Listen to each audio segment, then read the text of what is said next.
Je tiens tous à vous remercier pour votre présence alors que nous célébrons le 20e anniversaire de la loi sur la protection des victimes de trafic d'êtres humains. C'est si important. Il y a 20 ans, cette nation a franchi une étape historique dans la protection des victimes de cette forme d'esclavage moderne ici, aux États-Unis et partout dans le monde. Mon administration est engagée à 100% dans l'éradication du trafic d'êtres humains de la surface de la Terre.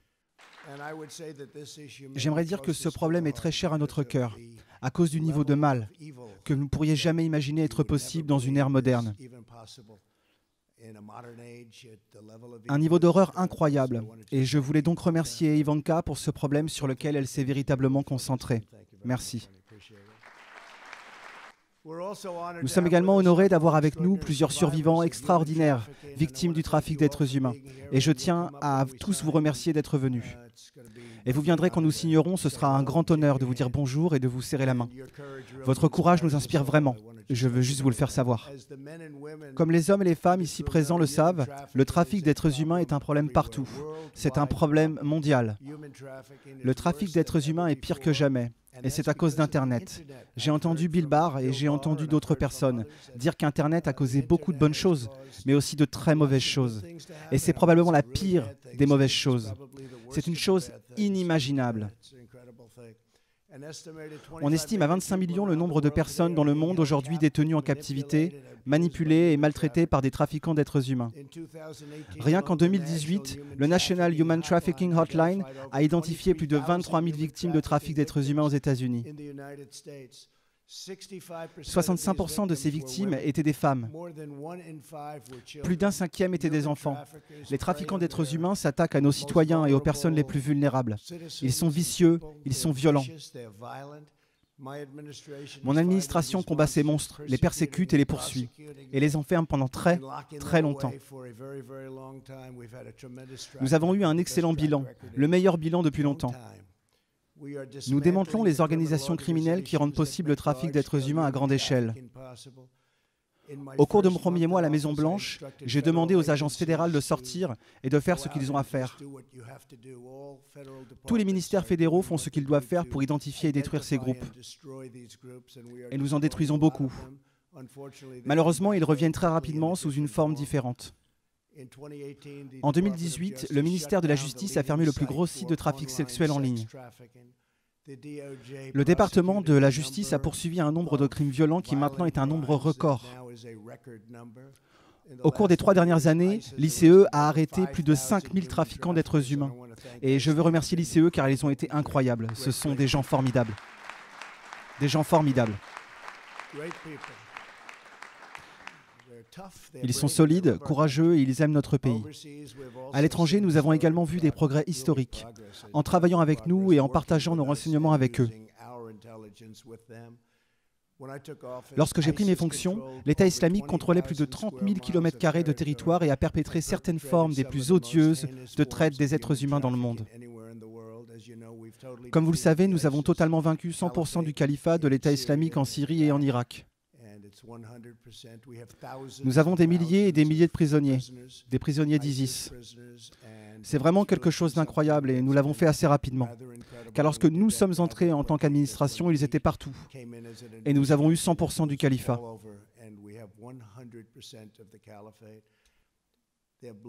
Ils sont assoiffés de sang, ils sont horribles. Le fondateur et leader al-Baghdadi, qui tentait de reconstruire l'État islamique, est maintenant décédé. Nous l'avons eu et c'était important.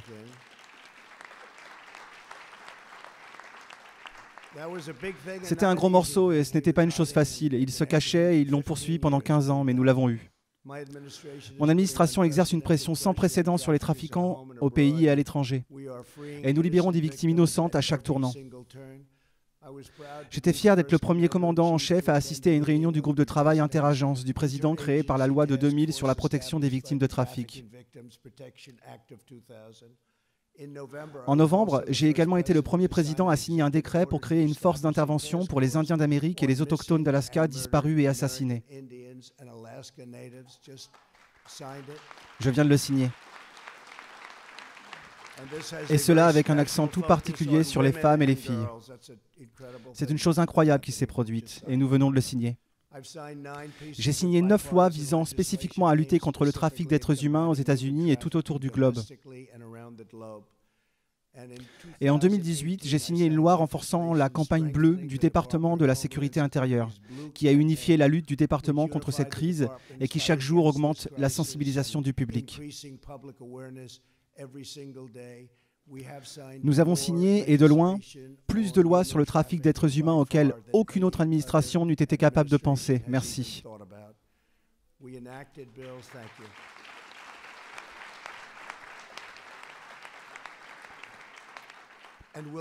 Et nous ferons ce qui est nécessaire. Nous ferons exactement ce qui est nécessaire. Il n'y a rien de plus horrible que ça. Nous avons adopté des projets de loi pour lutter contre le trafic sexuel, accroître le soutien aux survivants et relever les normes selon lesquelles nous jugeons si d'autres pays remplissent leur devoir de lutte contre le trafic d'êtres humains. Vous avez des pays qui parlent et qui parlent. Ils sont comme les politiciens à Washington. Ils continuent de parler mais ne font rien. Ils ne font rien et nous dépensons beaucoup d'argent pour ces autres pays. Et s'ils ne font pas leur travail, nous ne l'envoyons pas et le leur faisons savoir. Ils ne font pas. Et dans certains cas, probablement, ne veulent pas faire leur travail. Et c'est une très mauvaise chose. Nous avons autorisé 430 millions de dollars pour lutter contre le trafic sexuel et le trafic de main-d'œuvre. Et avec l'aide du département d'État, j'ai tenu les gouvernements étrangers responsables de ne pas avoir abordé la traite des êtres humains en imposant des restrictions à l'aide étrangère. De très puissantes restrictions.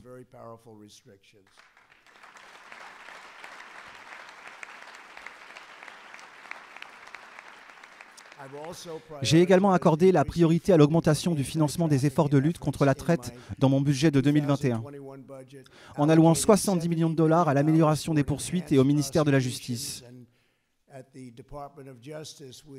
Nous dépensons 123 millions de dollars pour soutenir les efforts des États et des collectivités locales.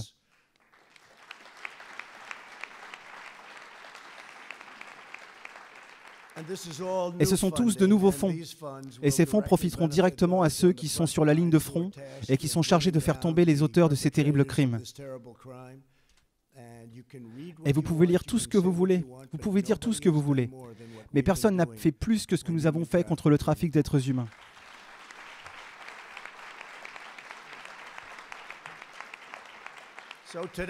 Donc aujourd'hui, le dernier jour du mois, jour national de la prévention de l'esclavage et de la traite des êtres humains, je vais prendre une autre mesure très décisive. Dans quelques instants, je signerai un décret portant sur la traite des êtres humains et l'exploitation des enfants dans tout le pays.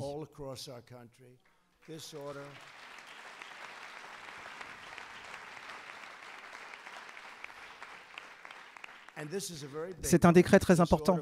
Il s'appuiera sur un travail qui est le travail incroyable que tant de personnes dans cette salle ont fait. Et tout le travail qui a été fait, et de plus en plus est en train d'être fait.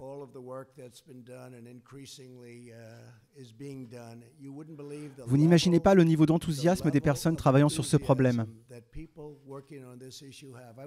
J'ai de nombreux problèmes économiques, nous avons tous des problèmes différents. Mais je n'ai jamais vu un tel niveau d'enthousiasme pour ce problème qu'est le trafic d'êtres humains.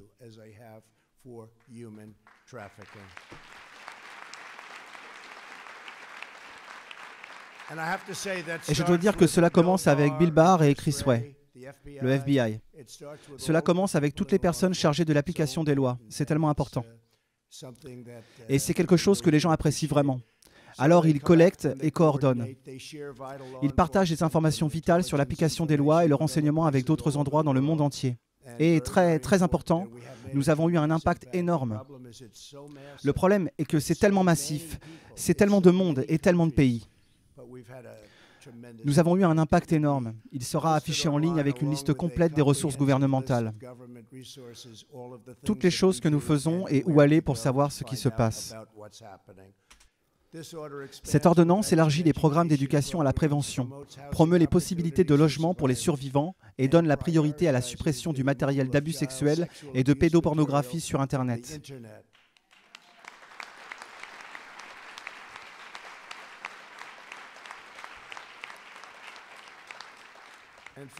En outre, et c'est une étape vitale, il nous faut désigner un poste à temps plein ici à la Maison-Blanche dédié uniquement à la lutte contre la traite des êtres humains afin que les gens sachent à quel point c'est important.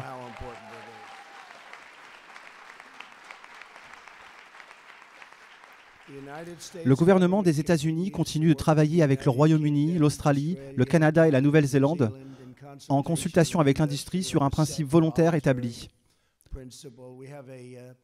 Nous avons un ensemble de principes volontaires pour lutter contre l'exploitation et les abus sexuels des enfants en ligne.